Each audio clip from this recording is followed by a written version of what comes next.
Since his first full year as a starter in 2021, Corbin Burnes has been one of the best pitchers in baseball. Depending on which denomination you belong to, he's somewhere between first to fourth in WAR. In that time, he's gone to 4 All-Star games, won a Cy Young Award, and has racked up the second most strikeouts in MLB. His growth wasn't exactly linear though.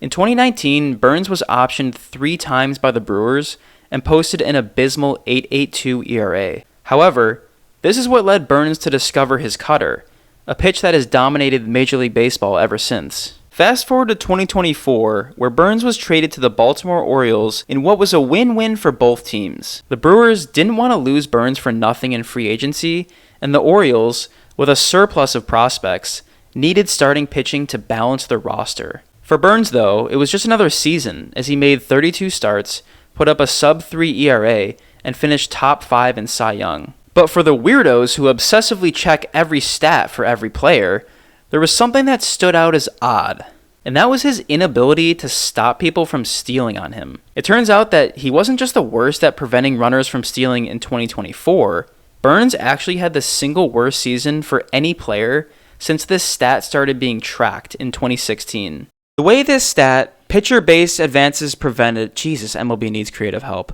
The way this stat works is that when a runner attempts to steal, a value is assigned to the pitcher based on inputs from the play. So if you're really quick to the plate, let's say like Brady Singer, you'll actually be assigned a positive value because the runner wasn't far off the base. But if you're slow to the plate, like our guy Burnes, you'll have a negative value because the runner was so far off from the base, the catcher had no chance of throwing him out. And this varies from runner to runner depending on how fast they are. It doesn't take Sherlock Holmes to figure out why Burnes led the league in stolen bases allowed. For one thing, he was really slow to home. Base runners stood an average of 15.5 feet off the base when Burnes released the ball. The natural output of this was that runners challenged him at an insanely high clip. At 5.8%, Burnes was tied for the 4th highest stolen base attempt percentage in the league. And that number is significant not just because it was so high, but because it represents a trend in the league right now, which is that base runners are thieving at a far higher rate than they have in the past. So we know that Burnes was exceptionally bad at preventing runners from stealing this year, and we know that it was because he was slow to the plate. But why was he slow? What happened between the 6 years he was with Milwaukee to the 1 year he was with Baltimore? Looking back at his previous seasons, we can see that Burnes was never particularly great at holding runners on, but he was never really that bad either. And actually, the last couple years he was better than average. So what happened? It looks like the root cause for this weird defect can be traced back to a mechanical change Burnes made in the winter of 2023-2024. If you compare his motion from last year to this year, you'll notice one major difference, and that's his glove position. In 2023, Burnes' glove was well connected with his lead leg. He didn't have a super high leg kick, and his glove was kind of right there with it until his hands started to separate. But if we look at 2024, you'll notice his hands are now positioned higher up, about level with his chin.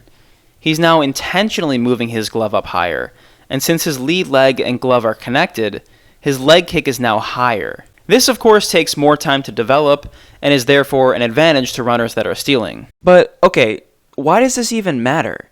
Because if we're talking about holding runners on at first, you shouldn't be using your high leg kick, you should be using a slide step so you're quicker to home, right? Well, Burnes did do that. If you go through sequences where the runner was on first, you'll notice he uses a slide step quite often. The problem is that he didn't always do it, and base runners knew that. Here's what I mean. Cody Bellinger is going to steal on this pitch, but he recognizes the slide step and holds up. But the next pitch, Burnes gives him the high leg kick, and he goes. Same thing with Bichette. Doesn't go on the slide step, but goes on the high leg kick. And we saw this over and over because it's how every base stealer approached Burnes when they got on first. And because Burnes chose not to use his slide step all the time, it became easy to steal on him. What's funny about this whole thing is once the playoffs started, Burnes went to a slide step on every pitch, and the Orioles were actually able to throw out one of the 2 runners that tried to steal on him. So it's like, why couldn't you just do that the whole time? The only thing that I can think of to explain this is that mechanical change that he made back in the offseason.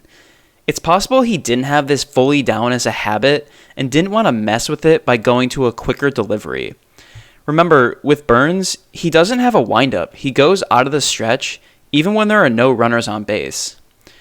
But whatever the reason is, I fully expect him to clean this up for the 2025 season.